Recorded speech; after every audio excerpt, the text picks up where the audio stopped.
Hi everyone, Andrew here again, out for my lunchtime walk. It's another cold day here in Hanoi, Vietnam. Hope you're all keeping safe and well. Yesterday was my day off. We had a fabulous family day together out in the centre of Hanoi to finish off Christmas present shopping. Got an awesome Christmas present coming and I can't wait to share that news with you all at some point. But it's going to be a fabulous upgrade to a few of the things I've been doing. Anyway, it's not long, but we got 4 sleeps until Christmas. Hope you're all ready. We're certainly ready in terms of our presents for Lexi. Some fabulous things for her. She's already very excited, but she's going to be over the moon when she opens her presents on Christmas Day. We're going to do a little video because it's nice to keep the memories of these things going for the rest of her life. She'll be able to look back on those things. It's really spectacular, and for us later on in the year to look back and think, wow, that's amazing.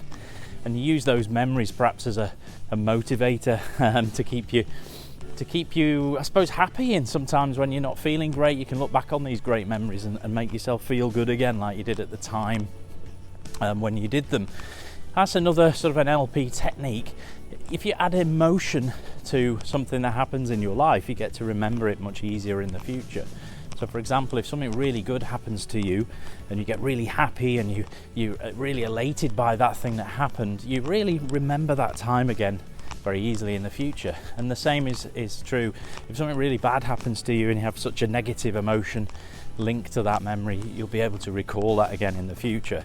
And within that sentence really is a key to how you can perhaps lessen the impact of bad events happening and coming back up in the future, and how you can really emphasize the positive events again in the future by looking back in your memory and saying, oh, that was the time when this happened, and it made me feel like this, and you go back there and you feel good again because you're remembering that time.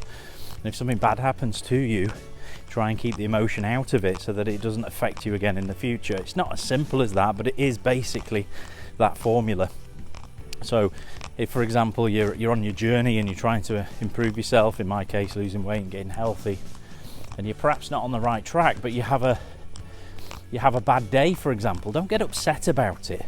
Just let it stay neutral. And if you have a really good day and you achieve something, get really happy about it so that you can look back on it and it becomes a memory that you remember again and again and keeps pushing you towards the goals that you're setting for yourself.